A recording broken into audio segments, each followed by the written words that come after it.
The market capitalization of Olympus was 1.5 trillion Japanese yen, which is about 20 billion US dollars. This made it one of Japan's biggest and most successful companies. During the 1990s and 2000s, they were a household name because of how well their digital cameras did. Through a series of mergers and acquisitions, Tsuyoshi Kikukawa, who has been chairman of Olympus for a long time, helped the company move beyond just making digital cameras. Olympus also became a leader in the medical device business. Their digital endoscopes are known all over the world. Welcome back at Financial Fortune, your daily advisor that gives you news and tips for financial success. Just keep on watching.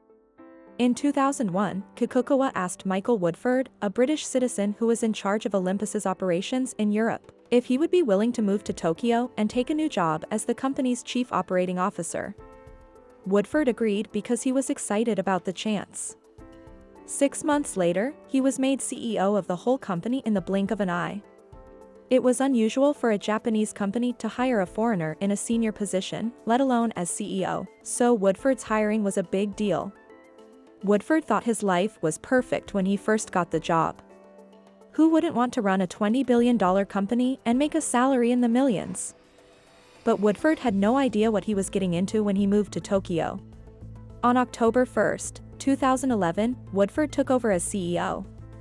At the time, one share of Olympus was worth about 600 yen. After only 2 weeks, he was fired. By the middle of November, the price of a share had gone down by 80 to 115 yen. During his 14 days as CEO, Woodford found out about a $1.7 billion corporate scam and what seemed to be ties to Japanese organized crime groups. After he was fired, he went back to London right away because he said he was afraid for his life. So, what went wrong? How did one of Japan's biggest and most respected companies go bankrupt so quickly? You had worked for Olympus for many years. 30 years, 3 decades. Yeah, and you'd worked your way up. You were even something of a protege of the president of the company. Yeah, I joined as a salesman in 1980, and I was then took responsibility for businesses in America, all of Europe, Russia, Middle East, Africa, and then finally asked to be the president of Olympus. And Olympus, we should say, most people think of it as a camera company, don't they? But that's actually a small part of what it does. No, Olympus employs 40,000 people. At the time I took over, it had a market capitalization of $10 billion.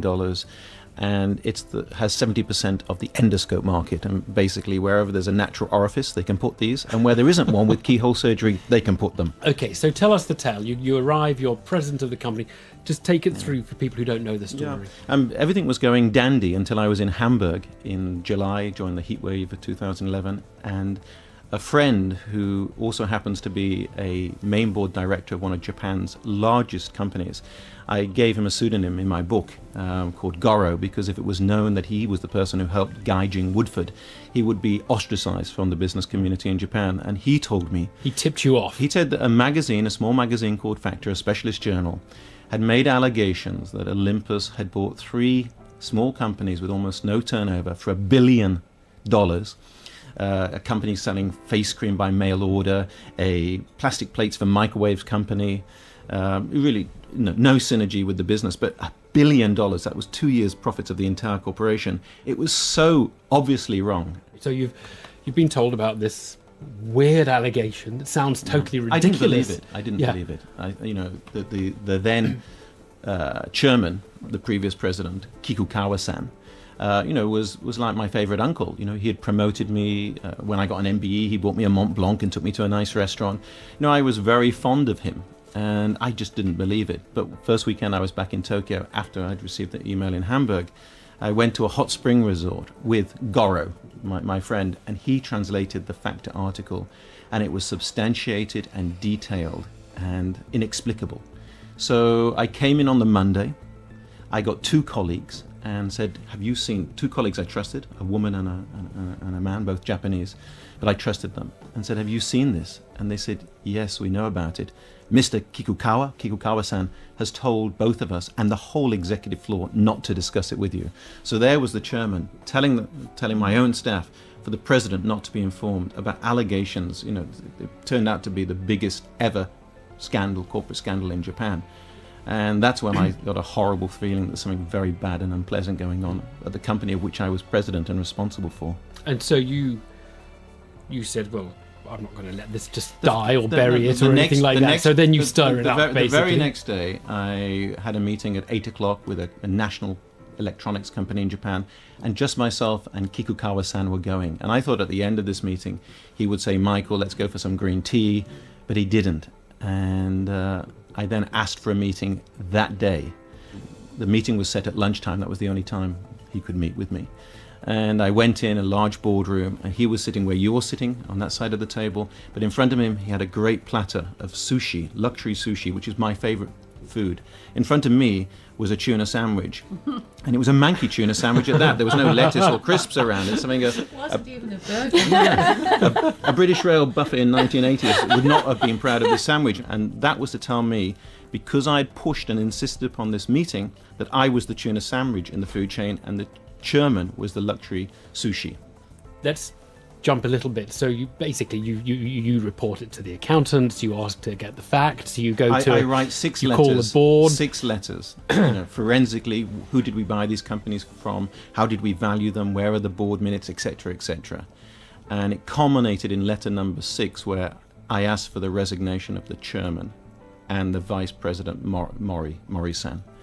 And I knew if they were going to go quietly, which would have been in their interest and for the good of the company, because I wanted to bring in forensic accountants, that I would have been called to a small meeting. But instead, an extraordinary board meeting was called for Friday, October the 14th, and I knew there and then I was going to be fired. Right, so rather than getting rid of them, they got rid of you. Yeah, exactly. And the reason that they had done this dodgy deal, buying 3 companies worth almost nothing for $1.5 billion, it was because they'd made some appalling losses in derivatives trades earlier, and they just needed to hide the losses. High-risk investments, we still to this day don't know exactly what they were or the scale of those. But this dirty secret went back 3 presidents, and it was trying to cover the losses.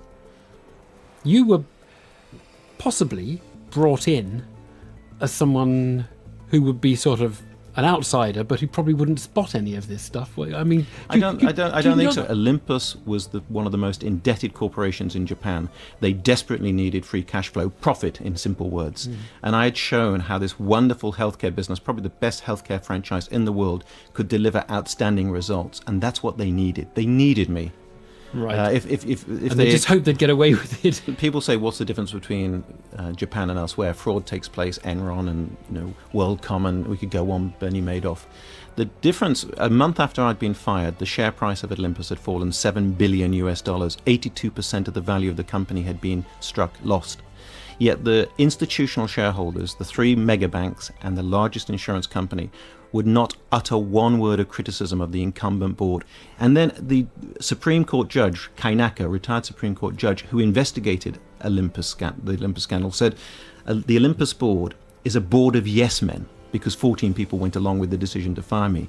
And it's rotten to the core. And even after that, the institutional shareholders in Japan would not break ranks. What a fascinating story. That's going to be it for this video, guys. I'm curious as to your thoughts on the Olympus scandal. Please share your thoughts in the space provided below. As always, I appreciate you tuning in, and I hope to see you in the next episode.